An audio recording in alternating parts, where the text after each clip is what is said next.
कथा ऐकू लागली। सांगा लवकर सनकादिक महामुनी, सांगा ते गोकर्ण उपाख्यान काय आहे। सुरुवात करतात। ओम नमो भगवते वासुदेवा।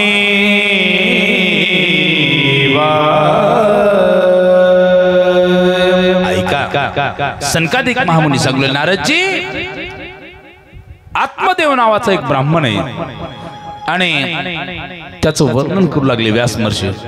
आत्मदेव राजा, ऐका एक ब्राह्मण कोण? आत्मदेव। आणि उत्तम नावाच्या नगरामध्ये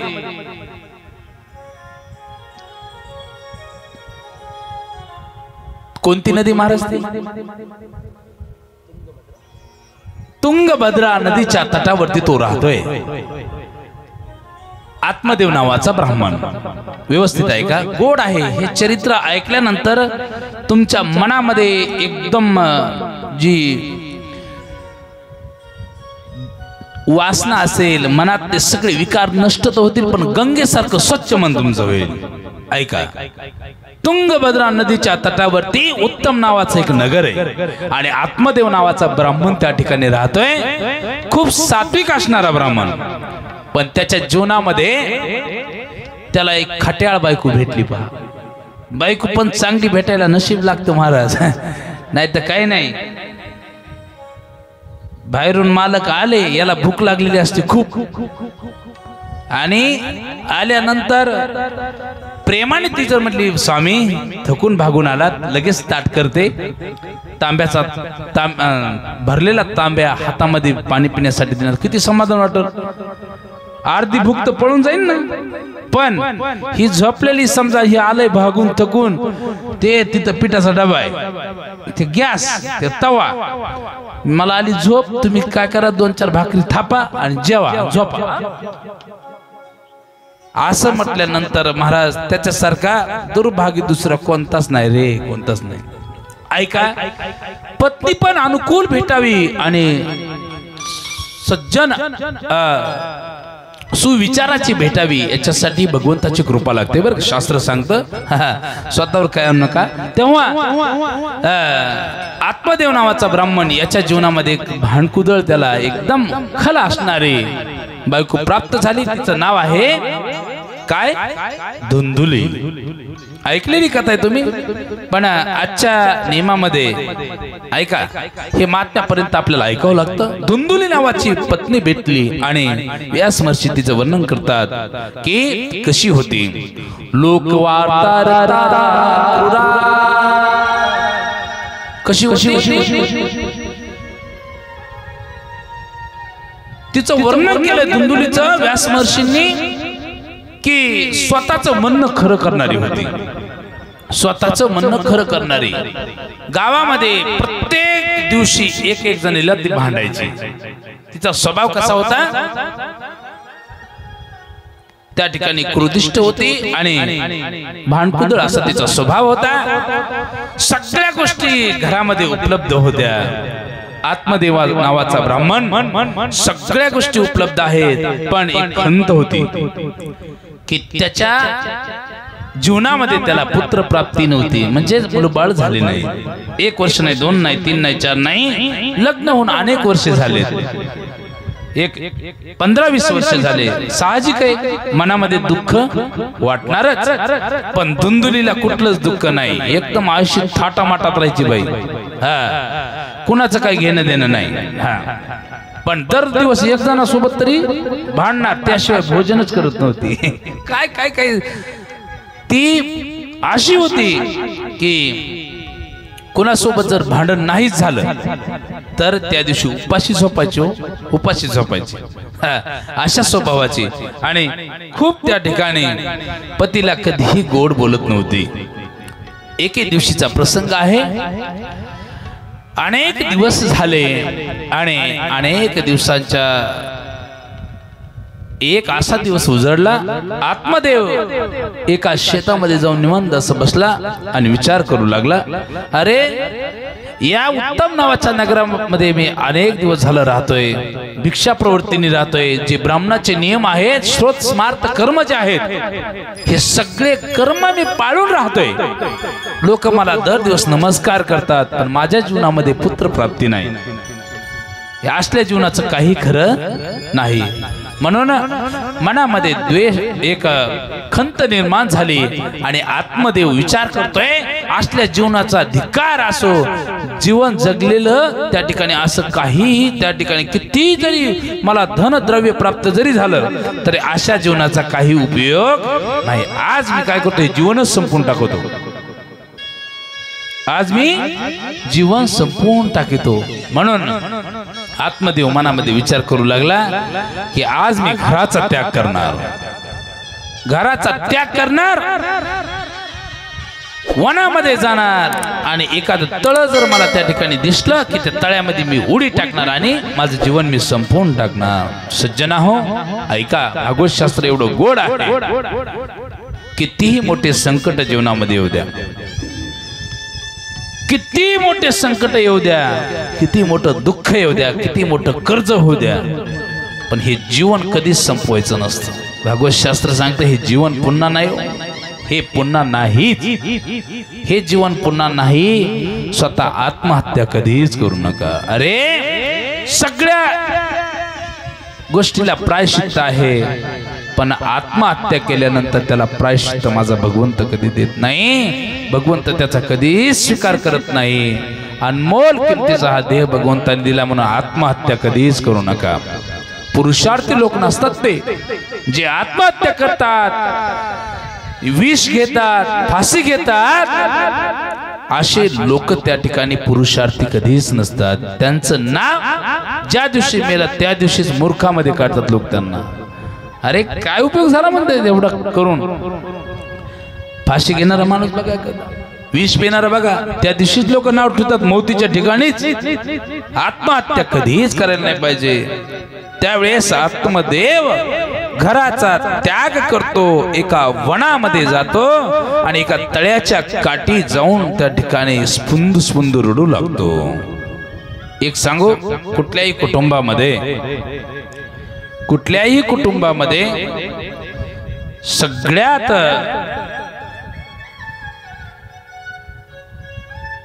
दट मन ठेवून त्या ठिकाणी सगळ्या गोष्टीला सामना करणारा जर कोण असेल तर घरातला कर्ता पुरुष बाप असतो. बाप. पुढे मला भरपूर प्रसंग सांगायचे, कसले प्रसंग येऊ द्या, तो मनात एवढंच म्हणतो नशिबाला आलंय ते भोगावं लागतं. एवढा परिणाम तिथल्या स्त्रीवर होत नाही. ती एक दिवसात विसरून जाईल, तिला कोणी मदत करी काय करी, पण हा नशिबासोबत एवढा त्या ठिकाणी झटतो. तो काय म्हणतो, नशिबाला आलाय भोगाच लागल. आणि डोंगरा एवढं मन असतं बापाचं. म्हणून मी आता इथं तो वर्ग नाहीये एवढा, अनेक तरुण भगिनी असतात कथा ऐकायला. आता जालन्याला कथा झाली माझी, 50-100 तरुणी असतात. मी त्यांना सांगत असतो, अरे उभ्या आयुष्यामध्ये तुम्ही 50,000चा मोबाईल मागा बापाला, नाही त्या गोष्टी भरपूर त्या ठिकाणी तुमचे ड्रेस असतील, काय साडी असेल, तुम्हाला 20-20 हजाराची घ्या. पण उभ्या आयुष्यामध्ये बापाच्या डोळ्यात अश्रू आणि बापाला कधी खाली बघावं लागेल असं जीवन कधीच त्या ठिकाणी मुलीने जगायचं नसतं. पहा, खूप जडतो बाप. आत्मदेव स्वतःच्या डोळ्यात त्याच्या का अश्रू आहेत, अरे सगळ्या गोष्टीत, पण मला पुत्र प्राप्ती नाही, पोटी पाटी मूल बाळ नाही, म्हणून डोळ्यामध्ये अश्रू त्याच्या. आयुष्यभर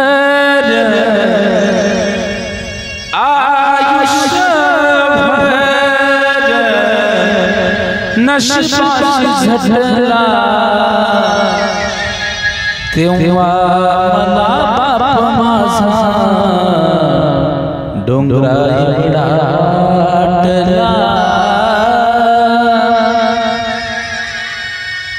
पण बापाचं पात्र खूप मोठे बरं का साहेब. मला वाईट वाटलं ज्या दिवशी आम्ही जाहिरात छापित होतो, पहा त्या दिवशी अंगद म्हटला, महाराज माझ्या वडिलांचा फोटो टाकायचा वर आणि स्मरणार्थी म्हणून नाव टाकलं. घरातला बाप निघून गेल्यानंतर खूप वाईट आहे बरं का. कारण किती मोठे संकट येऊ द्या, बाप म्हणत असतो मी आहे घाबरू नकोस. किती मोठं संकट येऊ द्या, किती मोठं कर्ज होऊ द्या, पण जेव्हा बाप निघून जातो ना त्यावेळेस कळतं बापाची किंमत काय असते. हा, सगळ्यात मोठा दिवा असतो बाप. प्रेमाने आणि आदराने पाठीवर हात ठेवणारा बाप निघून गेल्यानंतर कितीही प्रेम करणारे लोक असू द्या जगामध्ये, बापाची सर कोणालाच येणार नाही. पहा, त्याच्याजवळ काहीच नसू द्या, काहीच नसू द्या त्या बापापाशी, पण पोराला म्हणत असतो हे बघ मी आहे घाबरू नकोस. म्हणून बापाचं पात्र खूप मोठं असतं. तुम्हाला भावनिक करायचं नाही मला, पण अंगदचे वडील निघून गेल्यानंतर अंगद सोबत अनेक व्यक्ती आहेत, माझ्यासारखे हजारो मित्र आहेत त्याच्यासोबत. भरपूर मोठा परिवार आहे. त्याच्या जीवनामध्ये कधीच भगवंत दुःख देणार नाही. मी कथा सांगत होतो आत्मदेवाची. आत्मदेव नावाचा ब्राह्मणाच्या डोळ्यात अश्रू काय, अरे धिक जीवन दिग्ग्रहितम दिग प्रजा विना. तो म्हणतो अशा जीवनाचा धिक्कार असो. रडू लागला. तेवढ्यामध्ये त्याच तळ्याच्या जवळून एक संन्यासी महाराज चालले होते आणि ते संन्यासी महाराजांनी बघितलं, अरे कोणता तरी एक माणूस रडतोय. त्यावेळेस त्या संन्यासी महात्म्याला वाटलं नक्की याला भगवंताची प्राप्ती करून घ्यायची. देव भेटत नाही म्हणूनच त्याच्या डोळ्यामध्ये अश्रू असावेत. संन्यासी महात्मे जवळ आले आणि विचारू लागले,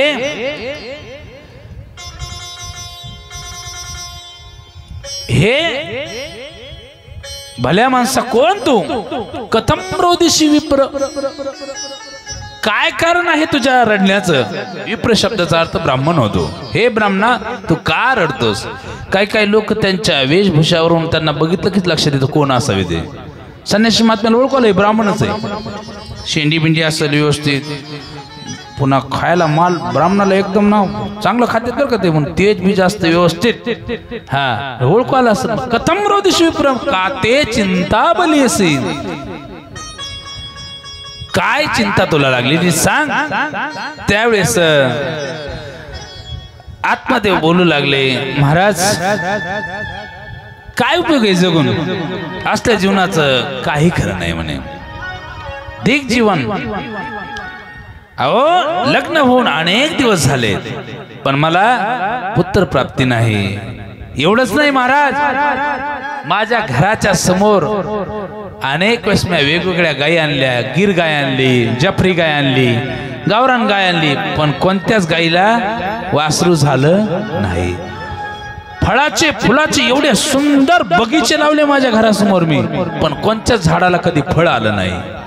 चिकूचं झाड लावलं त्याला चिकू कधीच आला नाही. आंब्याचे झाड लावले, वेगवेगळ्या जातीचे लावले, तरी त्याला कुठलाच आंबा आला नाही. पेरूचे झाड लावले तरी त्याला पण फुलं नाही, कधी फळही नाही. एवढंच काय महाराज, अहो मी भिक्षा प्रवृत्तीने राहणारा ब्राह्मण. गावातले काही लोक मला सेब देतात, डाळिंब देतात, वेगवेगळे फळ देतात, पण एक दिवसही फळ राहत नाही माझ्या घरी, लगेच नासून जातं. अशा जीवनाचा धिक्कार. म्हणून मी आज त्या ठिकाणी तुमच्या चरणावरती वंदन करतो, नतमस्तक होतो. मला पुत्र प्राप्ती होईल असं काहीतरी आशीर्वाद द्या, नाही तर इथं तुमच्या पायावरच जीव देऊन टाकेल आणि याचं सगळं पातक तुम्हालाच. संन्यासी महात्म्याने डोक्याला हात लावला, म्हणले काय हुंबल झाली?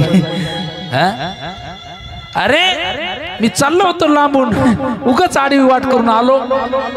बरं एवढंच नाही, हे काय म्हणतंय, पायावरच जीव देईन ह्याचं पातक सगळं मलाच लागल. विचारात पडले संन्यासी मध्ये, पण ते संत होते. संत दयाळूच असतात. पहा, संत दयाळू असतात, रागीट स्वभावाचे नसतात, हिडकवणारे नसतात. ए बसू नको इथे, निघून जा. त्यांना संतच म्हणायचं नाही, प्रेमाने जवळ घेऊन मायेचा हात जे त्या ठिकाणी तोंडावरून फिरवतील, ये बाळा बस, त्यांना संत म्हणतात. असे संत असणार ते संन्यासी महात्मे म्हटले, थांब बघतो तुझ्या नशिबात कशामुळे पुत्र प्राप्ती नाही. डोळे झाकले श्रोत्यांनो, आणि आत्मदेव नावाच्या ब्राह्मणाच्या नशिबातला पूर्वजन्म वृत्तांत बघितला. नंतर इथून पुढे काय होणार आहे हे पण अभ्यासलं आणि पुन्हा डोळे उघडले. आत्मदेव नावाच्या ब्राह्मणाला संन्यासी महात्मे म्हणतात, अरे आत्मदेवा, याच जन्मात नाही, पुढच्या नाही, त्याच्या पुढच्या नाही, इथून पुढच्या 7 जन्मामध्ये तुला पुत्र प्राप्ती होणार नाही. किती जन्मात? 7 जन्मात इथून पुढच्या पुत्र प्राप्ती होणार नाही, मुलं बाळच होणार नाहीत म्हणल्यानंतर आता तर जास्तच रडू लागला. तो म्हटला, अरे याच जन्मामध्ये मला पुत्र प्राप्ती नाही म्हणून एवढं दुःख आहे, आणि तुम्ही तर साधू महाराज पुढील 7 जन्माचं सांगितलं, जास्तीच रडू लागला. एवढं रडू लागला, एवढं रडू लागला. दया आली कोणाला? त्या संन्यासी महात्म्यांना. त्यांनी विचार केला, हे बघ आत्मदेवा, चिंता करू नको.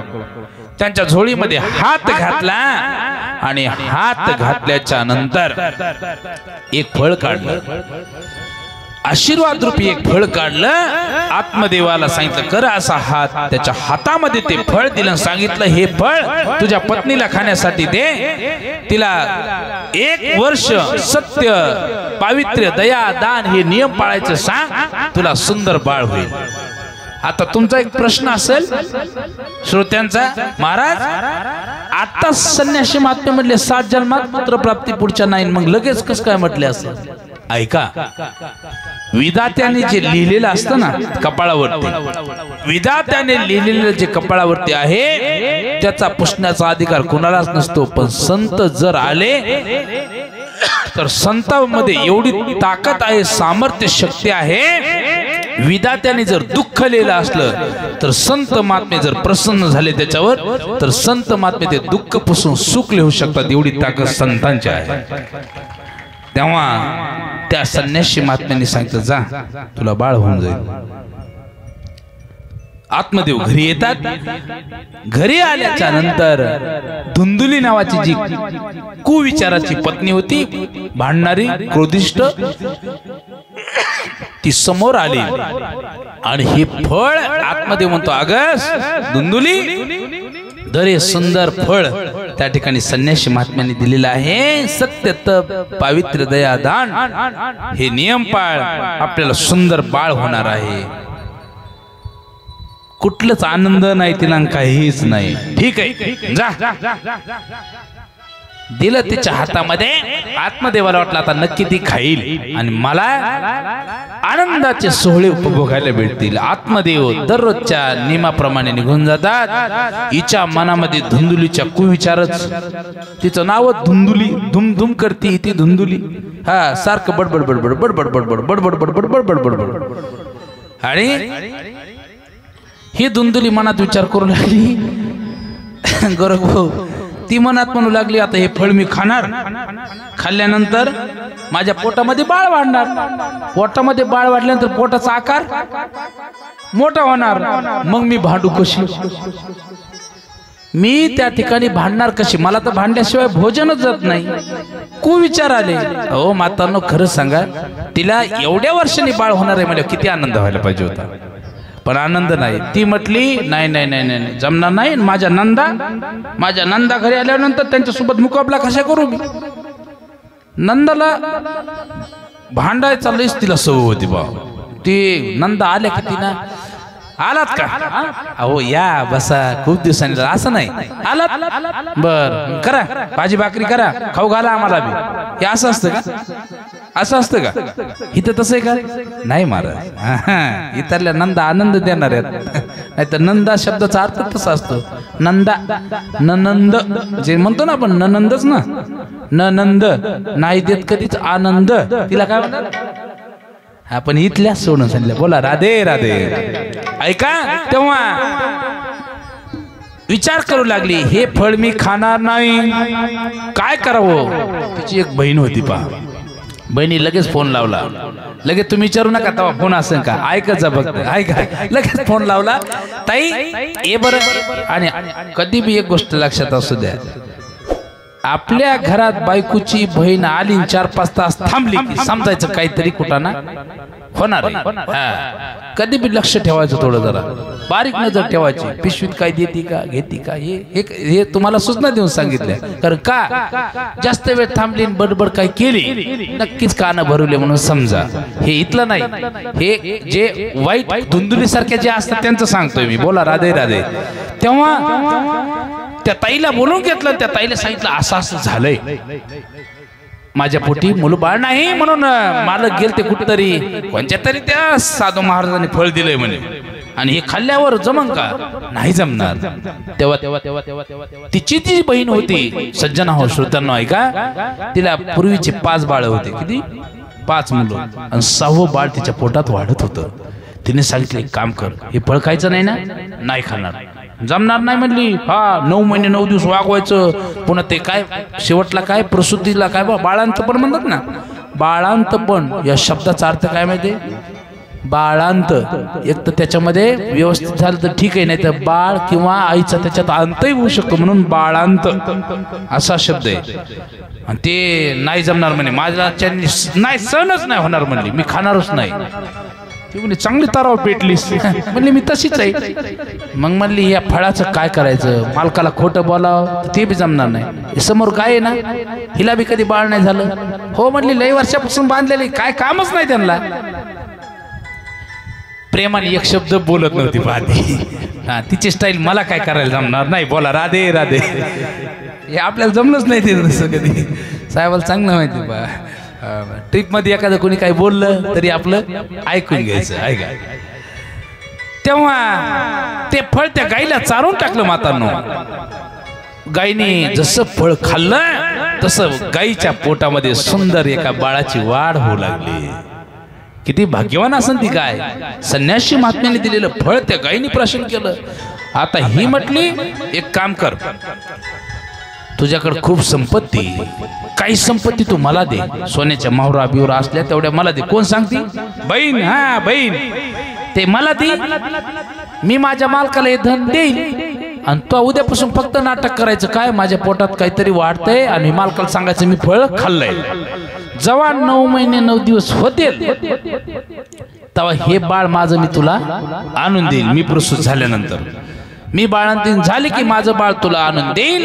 म्हणजे मालकालाही काही शंका नाही, कारण मालकाला पहिलेच आम्हाला 5 आहेत. मालकाला सांगितलं जर काय हिने धनद्रव्य दिलंय, मालकही माझ्यावर रागवणार नाहीत. आणि इकडं पण सांगता येईल की हे माझं बाळ आहे म्हणून. खोटं बोलली, हा लई युक्तिवाद लढवला तिने, आणि तिला भरपूर संपत्ती दिली. तिची बहीण निघून गेली. तेव्हा दुसऱ्या दिवशी आत्मदेव नावाचे पती विचारतात, धुंदुली फळ खाल्लं? हो फळ खाल्लं. एक सांगू मातांनो, जीवनामध्ये तुम्ही कुणाला खोटं बोला, पण आईला आणि बायकोला कधीच खोटं बोलायचं नाही. पहा, आईने जन्म दिलेला असतो, लहानाचं मोठं केलेलं असतं, तळ हाताच्या फोडाप्रमाणे सांभाळलेलं असतं, आणि बायकोला पतीला कधी खोटं बोलायचं नाही. जम्पिंग झाली जरा. कोणत्या स्त्रीने आपल्या पतीला कधीच खोटं बोलायचं नाही. ही काय म्हणली? ही म्हणली मी फळ खाल्लंय. पतीला जर तुम्ही खोटं बोललात तर समजून जायचं तुम्ही देवाला फसवलंय. कोणाला? पती साक्षात कोण असतो?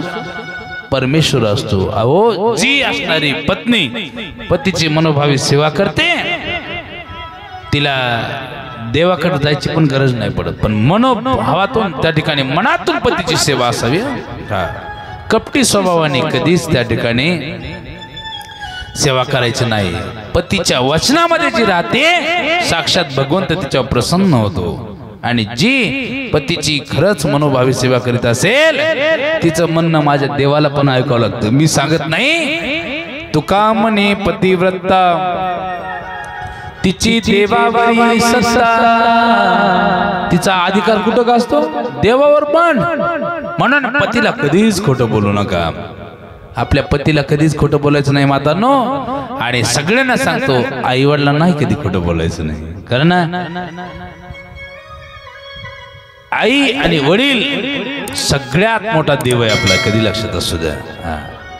त्यांची मनोभावी सेवा केल्यानंतर काशी गया गोदावरी नवे नवे जेवढे तीर्थ असते तेवढे तीर्थ तुमच्या दर्शनाला तुमच्या घरी येतात. म्हणून आई वडिलांना कधी खोटं बोलायचं नाही. बोला राधे राधे. खाल्लंय मी फळ. कोण बोललं? धुंदुली. मग आता कसं वाटतंय? ती म्हणे मला असं वाटतंय माझ्या पोटामध्ये एक बाळ वाढतंय.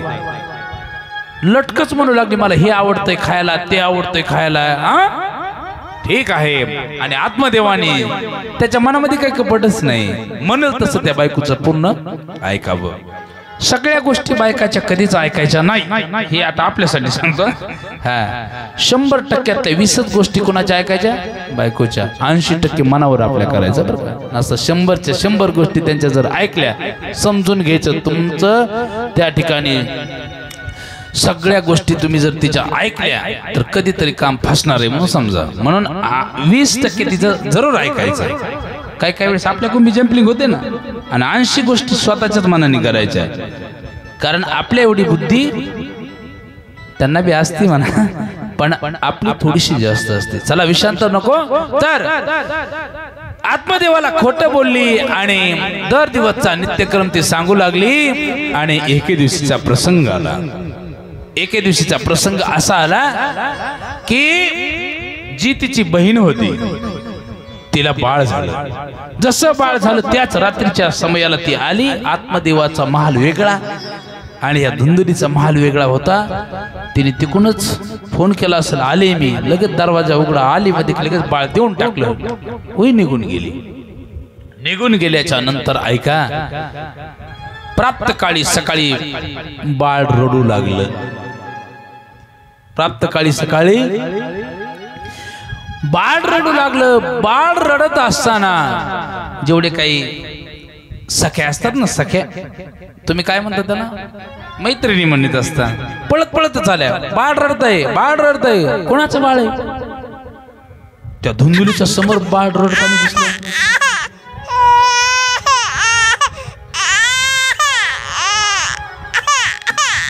खरंच बाळ रडू लागलं काय? बाळ रडत असताना धुंदुलीच्या जवळ पळत पळत आल्या. म्हणले अगं किती सुंदर बाळ. एवढा तेवढ्यात आत्मदेव आले. वा किती आनंद येणार. खूप वर्षांनी मला बाळ झालंय.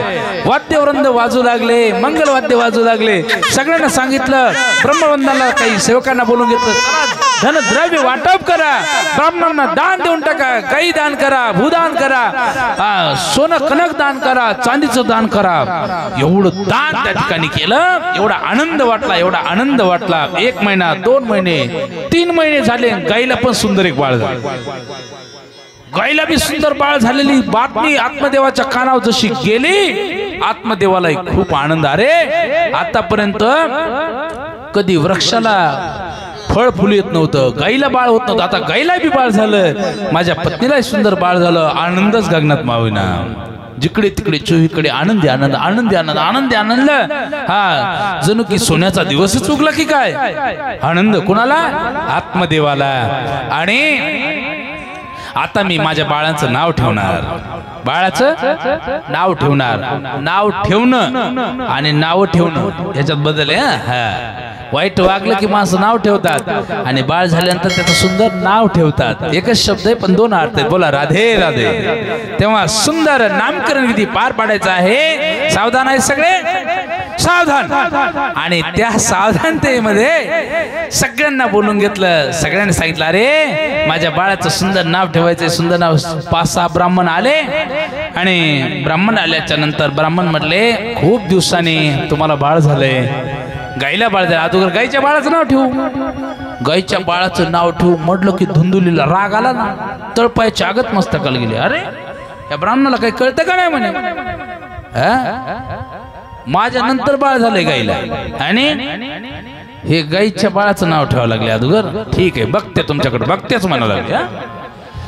पाची ब्राह्मण ते 5 ब्राह्मण म्हणले यार या बाईच्या नादी लागायचं नाही, आपल्याला माहिती कशी स्वतःचं मन खरं करणारी, गावात स्वतःचा दरारा. ब्राह्मण म्हणले चला आपलं गाईच्या बाळाकडे गेले. लक्ष द्या सगळ्यांनी. आणि गाईच्या बाळाच्या समोर गेल्या बरोबर मातांनो श्रोत्यांनो सुंदर ते गाईचं बाळ बघितलं. सुंदर त्या ठिकाणी शरीर कांती, दिव्य तेज आणि सुंदर त्या ठिकाणी मनुष्यकृती शरीर. फक्त कान गाईसारखे. मनुष्यकृती शरीर गाईच्या बाळाचं मांसासारखंच ते, फक्त कान गाईसारखे. म्हणून 5 ब्राह्मणांनी नाव ठेवलं त्याचं नाव गोकर्ण. गाईसारखे कान, गो म्हणजे गाय, कर्ण म्हणजे कान. गाईसारखे कान म्हणून त्याचं नाव गोकर्ण असं ठेवलं. बोला गोकर्ण भगवान की. सुंदर गोकर्ण असं नाव ठेवलं. नाव पण शोभला असं ठेवत जावं. काही नाव काय सांगावं म्हणता पण येत नाहीत. काही नाव म्हणताच येत नाहीत. अति शिकलेले माणसं जे असतात ना, अति म्हणजे त्यांचा ह्याच्याशी काही संबंध नसतो बरं का. हा देव धर्म सप्ताह बिप्ता तसलं काहीच माहिती. असे नाव काय एक जणांनी व्हिकीन नाव ठेवलं. म्हणजे व्हिकीन म्हणतात ना. एक जण ऋतिक नाव ठेवलं. ऋतिक जिबीला त्या ठिकाणी पिळा पडतो.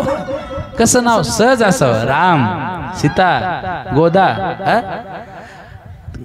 यमुना, सरस्वती, किती सुंदर सुंदर नाव आहेत का नाही. असे नाव व्यवस्थित असावेत. काही जण नाव एवढे त्या ठिकाणी अवघड तर नाव ठेवतेच पहा, पण त्या नावाला कुठं धार नसते, काहीच नसते पहा. आता हिचंच बघा. हिचं नाव काय? धुंदुली. धुंदुली नाव आतापर्यंत कधी ऐकलं? धुंदुली, धुंदुली हे शब्द ऐकायला कसं वाटतोय? गोड वाटतो नाही महाराज. नाव एकदम गोड असावेत. हा तेव्हा हिला राग आला आणि काय म्हणते, इकड्या ब्राह्मणाला 5 ब्राह्मणाला बोलून घेतोय. थोरथोरच कापा लागले ब्राह्मण. अरे म्हणले नक्की भांडते काहीतरी. हा तिचा एक स्वभाव असा होता, 30 सेकंदामध्ये 60 शिवाय देत होती. किती जिजा? हा तात्या 30 सेकंदामध्ये 60 शिव्या. अशी बाई बघितली तुम्ही? नाही महाराज, नाही नाही नाही. आपल्या रामगडाच्या बाई तशी तर कुठंच नाही सापडणार. 30 सेकंदात 60 शिव्या म्हणल्यावर एका सेकंदाला किती शिव्या झाल्या महाराज? 2. 30 सेकंदाला 60 शिव्या अशी बाई. आणि अजून एक मात्र हसू नका, इकडे बघा. डबल शिवी येत नव्हती. एकदा दिलेली शिवी डबल येतच नव्हती. हा कुठून पाटा केला असेल काय माहित. ती म्हणली ब्राह्मणाला, म्हणली इकडे या. एका ब्राह्मणाचा कानच पकडला होती. कळतं का म्हणली? कळतं. काय झालं? काय झालं ताई बोला ना, काय झालं? थोर थोर थोर कापा लागलं. काय नाही म्हणे, माझं बाळ, माझ्या बाळाच्या नंतर 3 महिन्यांनी झालंय आणि तुम्ही माझ्या बाळाचं नाव ठेवायच्या आतमध्ये इकडे कसं काय ठेवलं? हेल सारखा बाजूला. आता इथून पुढं या बाळाचं नाव आता मी ठेवणार म्हणे. ब्राह्मणाचा अधिकारच हिसकून घेतला बाबाईंनी. 5 ब्राह्मणाला समोर उभा केलं आणि सगळ्यांना सांगू इकडे लक्ष द्या सगळ्यांनी. हे बघा, माझं नाव आहे धुंदुली आणि माझ्या बाळाचं नाव माझ्याच नावावरून ठेवणार. बाळाचं नाव त्या ठिकाणी धुंदुकारी असं ठेवणार. बघा, धुंदुकारी लगेच ती ओकारी. धुंदुकारी काय नाव आहे त्याला?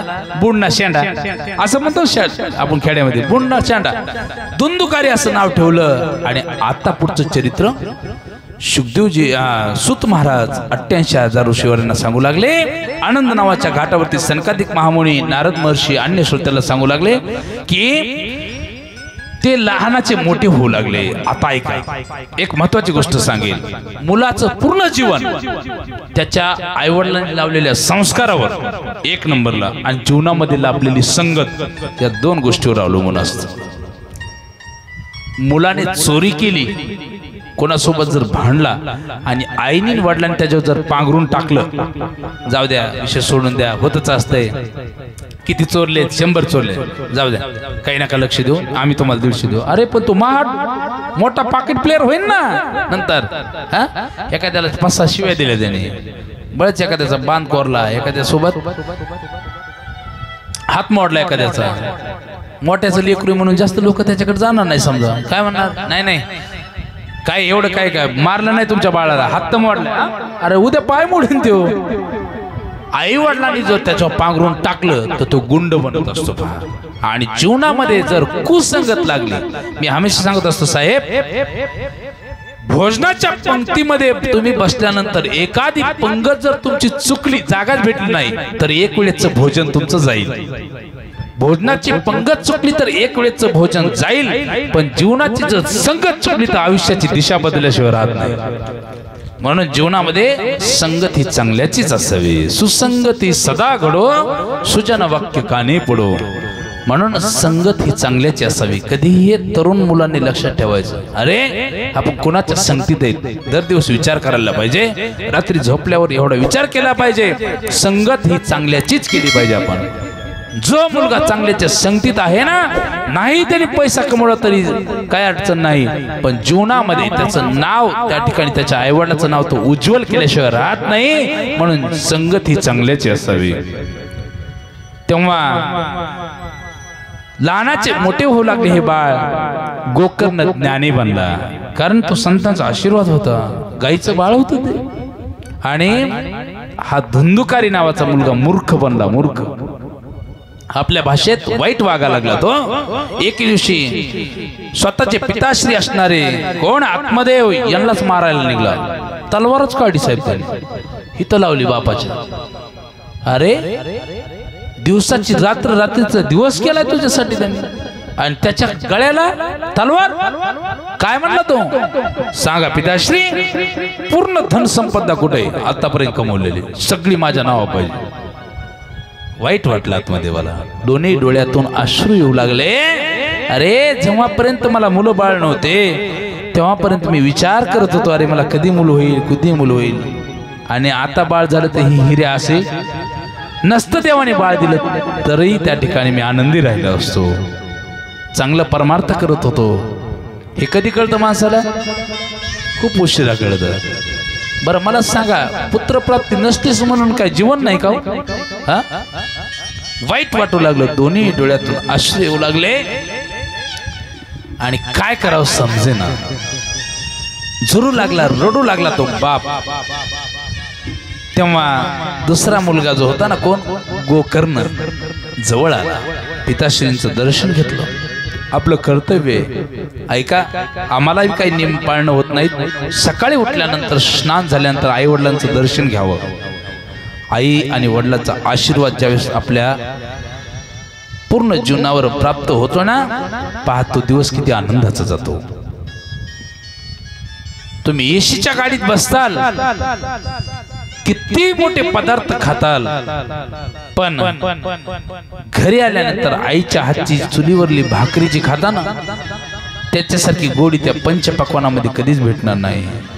आईच्या जवळ बसल्यानंतर आईसोबतचा, वडिलांसोबतचा संवाद आहे ना, तो एसीच्या गाडीत मधला आनंद तो वेगळा असेल, इथला आनंद वेगळा असेल. तेव्हा गोकर्ण आले, पिताश्रींचं दर्शन घेतलं आणि गोकर्ण म्हणतात, पिताश्री रडू नका, मी आहे ना तुमच्यासाठी. धीर आला थोडस, बरं वाटलं. अरे एकतरी पोरग चांगलंय. बाप तीनदा रडतो बरं साहेब, किती द्या? तीनदा बाप रडतो. एक नंबरला बाप रडतो.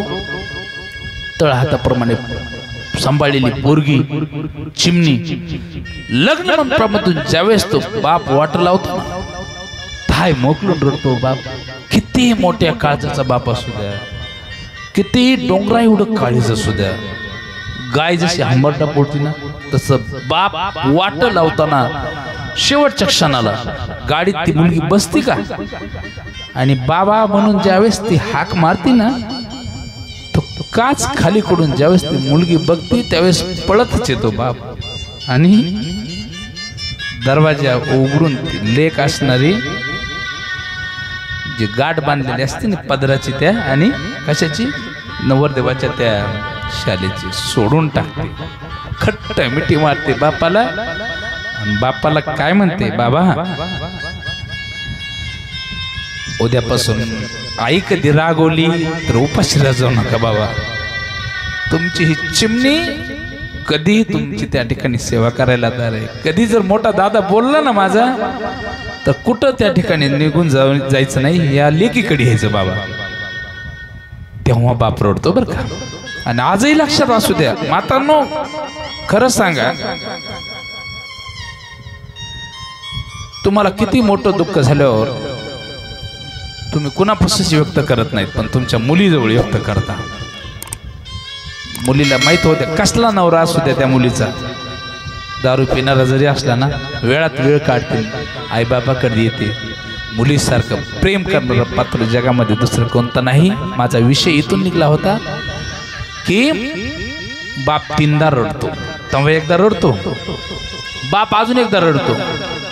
ज्या मुलाला त्या ठिकाणी मुलासाठी जीवाचं रान केलं, दिवस आणि रात्र कष्ट केले, तोच मुलगा ज्यावेळेस म्हणतो ना माझ्या घरातून बाहेर निघा, हाकलून देतो बापाला. मुलगा वेगळा राहतून बापाला एकट्यालाच, आई बापाला वेगळा टाकतो, त्यावेळेस एकदा बाप रडतो. अरे खूप सांभाळलं. तुम्हाला विशेष वाटेल,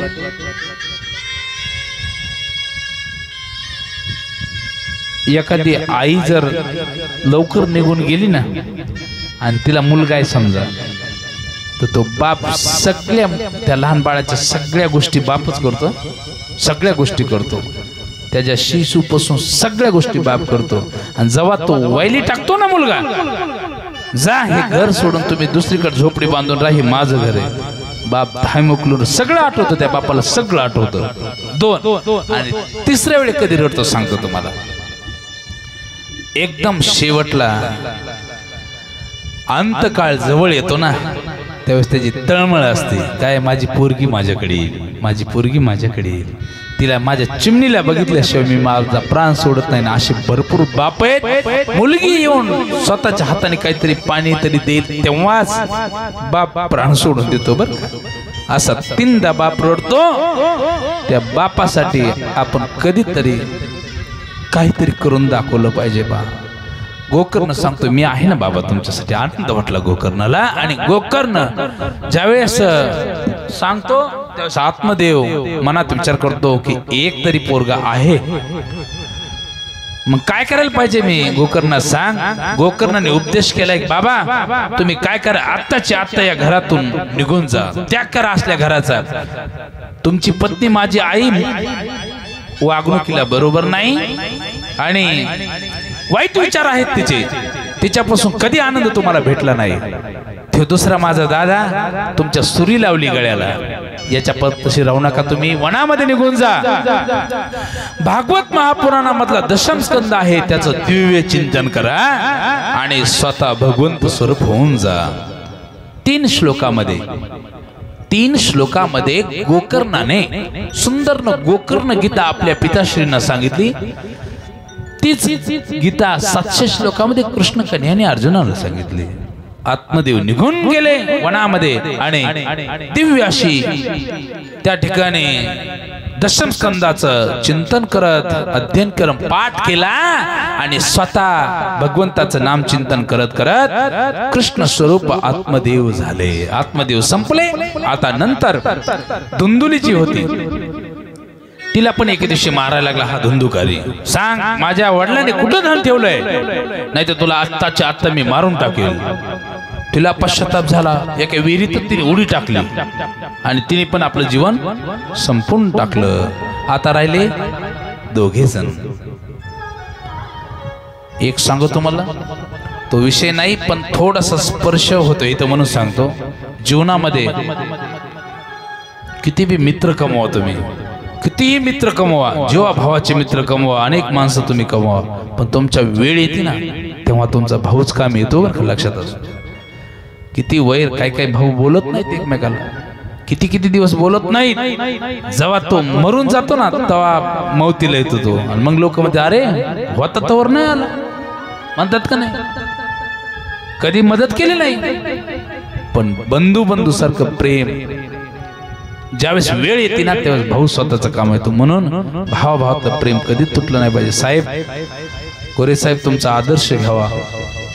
तुम्ही जे बंधू आहेत ना, मी अनेक लाखो लोकांना सांगितलं असं, एवढं दृढ प्रेम आहे त्यांचं भावाभावाचं. म्हणून आज सोन्याचे दिवस आहेत त्यांच्या घरामध्ये, त्यांच्यासाठी टाळ्या वाजवायला. म्हणून भावाभावाचं प्रेम कधीच तुटलं नाही पाहिजे. आत्मदेव निघून गेल्यानंतर, आई निघून गेल्यानंतर धुंदुकारी त्या ठिकाणी गोकर्ण, एक दिवशी गोकर्ण म्हणला असल्या घरात राहून उपयोग नाही. दादा मी तीर्थयात्रा करण्यासाठी जाऊ का? मूर्ख भावाला, वाईट वागणाऱ्या भावाला काय म्हणतो, मी तीर्थयात्रा करायला निघून जाऊ का? धुंदुकारी तेवढंच पाहिजे होतं, दररोज मद्यपान घ्यायचा, वाईट वागायचा, कोणाच्या गंजी पेटून द्यायचा, गावामध्ये जर लहान लहान लेकर खेळत असले त्याला उचलायचा, विहिरीत टाकायचा, असले वाईट गोष्टी तो करायचा. म्हणूनच गोकर्णाला राहू वाटत नव्हतं. गोकर्ण निघून गेले तीर्थयात्रा करण्यासाठी आणि आता एकटाच राहिला. 5 वेश्याची संगत त्याला लागली. अनेकांच्या घरी डाके टाकू लागला. एके दिवशी त्या नगरामधल्या राजाच्या घरी डाका टाकला आणि हे त्या 5 वेश्यांना माहित झालं. 5 वेश्या म्हटल्या उद्या जर राजाने सजा दिली तर या धुंदुकारी सोबत आपल्यालाही जावं लागेल, शिक्षा भोगावं लागेल. 5 वेश्यांनी रात्रीच्या समयाला विचार केला, इथेच खड्डा खांदून याला पुरून टाकू, मारून टाकू याला. बघा संगतीचा परिणाम. 5 वेश्यांनी त्याला पहिल्यांदा मदिरा पाजली, दारू पाजली. तो धुंद झाला.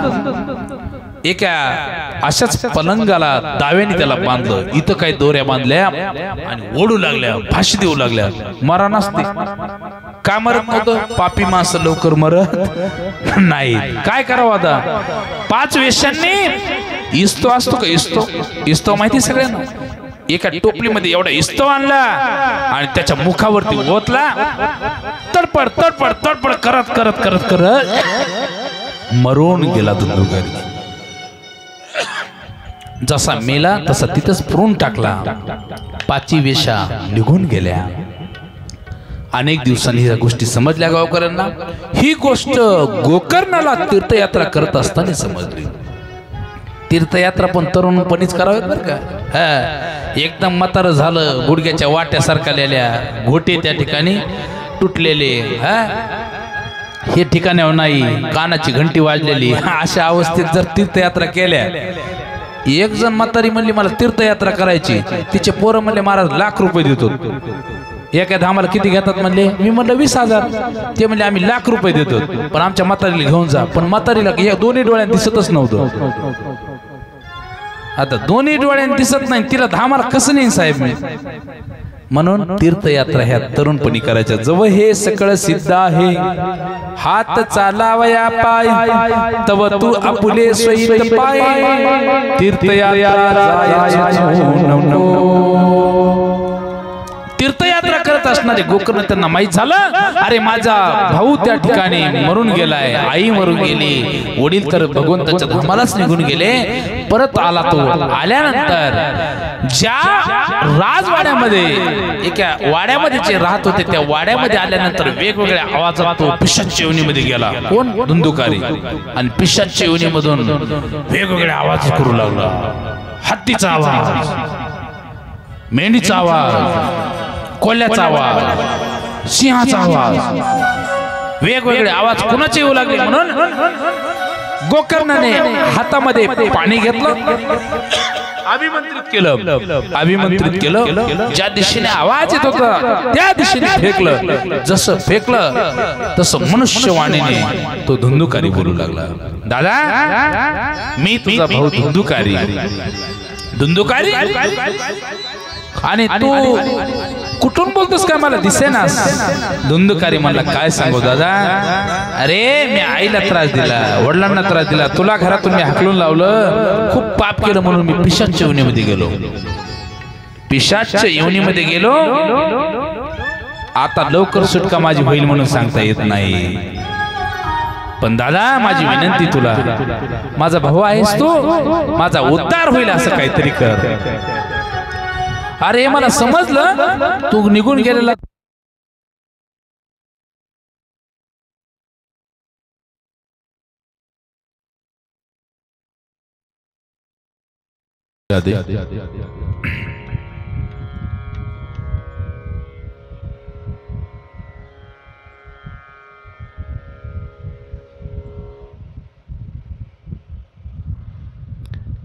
गोपाल कृष्ण भगवान की जय. कुठपर्यंत आलतो आपण?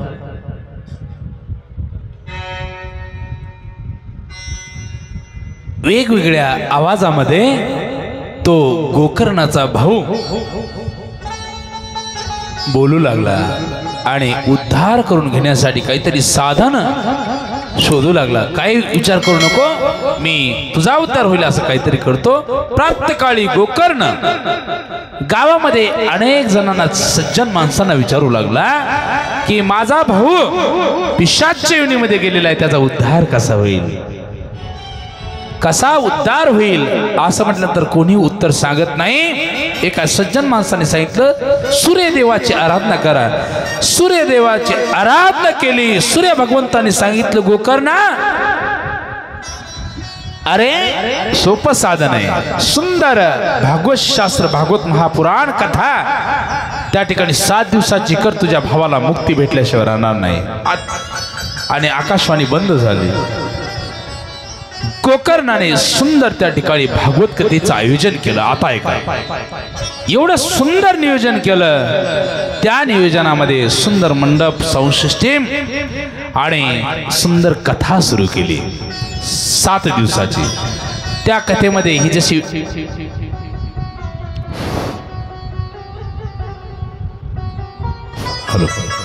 ही जी वेळूची काठी ना, वेळूची काठी 7 गाठीची वेळूची काठी. किती? 7 गाठीच्या वेळूच्या काठीमध्ये तो पिशाच्य योनीमधला भाऊ धुंदुकारी आला कथा ऐकायला. पहिल्या दिवसाची कथा सुरू झाली. सुंदर भागवताचं महात्म्य आणि कथा पहिल्या दिवसाची संपल्याबरोबर शेवटला खूप मोठा गजर केला. गोपाल कृष्ण भगवान की जय. जसं जय म्हणले तसं त्या 7 गाठीची जी काठी होती, पहिली गाठ फाट दिशेने फुटली. दुसऱ्या दिवशीची कथा संपल्यानंतर पुन्हा गजर केला, गोपाल कृष्ण भगवान की जय.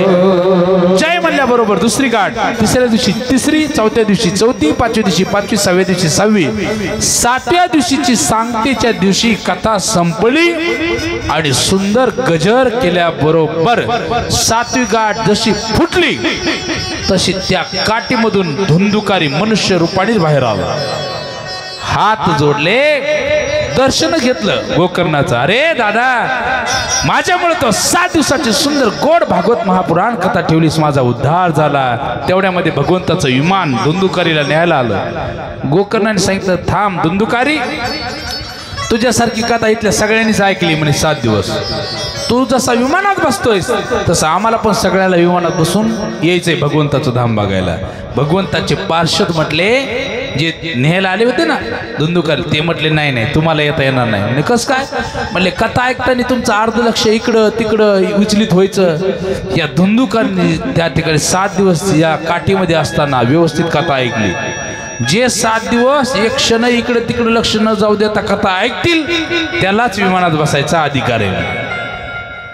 मग आता मला तुम्हाला म्हणायचंय सगळ्यांना, तुम्हाला जर त्या विमानात 7व्या दिवशी बसायचं असेल आणि भगवंताच्या गावाला जायचं असेल तर तुम्हाला कथा कशी ऐकावं लागेल? त्या धुंदुकारी सारखी कथा ऐकावं लागेल. दर्शन घेतलं, विमानामध्ये धुंदुकारी बसले आणि भगवंताच्या धामाला गेले. व्यास महर्षी वर्णन करतात. काय वर्णन करतात ऐका.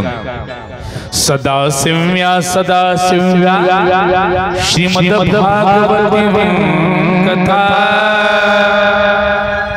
यश श्रवण मात्रेण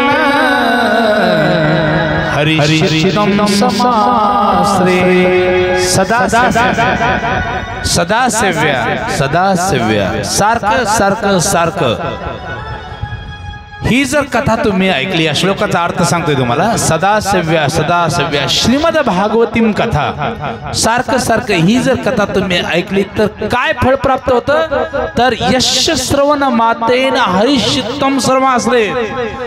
तो कृष्ण कन्या तुमच्या हृदयामध्ये येईल आणि तुम्हाला त्याच्या धामाला घेऊन जाईल. बोला राधे राधे. अशा पद्धतीने त्या धुंदुकारीचा उद्धार झाला। मग श्रावण महिन्यामध्ये पुन्हा गोकर्णाने सुंदर अशा कथेचं आयोजन केलं। आंधळे पांगळे लंगडे सगळे भैरे आले कथा ऐकायला, सगळे भैरे कथा ऐकायला आले। पण कथेवर असं लक्ष ठेवलं त्यांनी, म्हणजे नाही नाही आता संधी चुकवायची नाही। 7 दिवस हल्लेच नाही एका जागेवर। 7व्या दिवशी विमान त्या उत्तम नावाच्या नगरामध्ये भगवंताचे दूत विमान घेऊन आले, एक नाही 100 विमान। सगळेजण ते उत्तम नावाचं नगर जेवढं होतं मुंगी माशी सहित सगळेच विमानात बसले। आणि व्यासजी वर्णन करतात, ज्याप्रमाणे प्रभू रामचंद्राने आपली अयोध्या नगरी स्वतःच्या धामाला जशी नेली, तशीच त्या गोकर्णाने आपलं उत्तम नावाचं नगर सगळे त्या विमानामध्ये बसून भगवंताच्या धामाला निघून गेले। सगळ्यांचा उद्धार झाला। अशा पद्धतीचं हे भागवत महात्म्य। अजून भागवत कथेला सुरुवात झाली, प्रथम स्कंदालाही सुरुवात झाली नाही। हे आजची जेवढी कथा तुम्हाला मी सांगितली ही पद्मपुराणातली 6 अध्यायातली कथा तुम्हाला सांगितली। तुम्ही म्हणता मग कसं काय सांगितली, तर या भागवत महापुराणामध्ये सुरुवातीला जे 6 अध्याय आले तिथे व्यास महर्षींनी वर्णन केलंय। हे पद्मपुराणातले 6 अध्यायामध्ये भागवताचं महात्म्य, हे महात्म्य तुम्हाला माहित झाल्याशिवाय तुम्हाला याच्याशिवाय याची गोडी निर्माण झाली नसती, म्हणून हे महात्म्य सांगितलं। आता तुम्हाला माहित झालं ना कथा ऐकल्याने काय होणार आहे, म्हणून आता तुम्हाला गोडी लागणार। उद्यापासून तुम्ही कथा ऐकायला एवढे नाही, याच्यापेक्षा दोघींना तुम्ही सांगणार आहे की नाही, दोघींना तुम्ही आणणार आणि तुम्ही एक जणाला आणा। कारण कसं आहे आपल्याला थोडी सूट आहे ना, आपल्याला सूट आहे। आपण एक जणांनी एक जण आणायचे, म्हणजे आता 2 4 6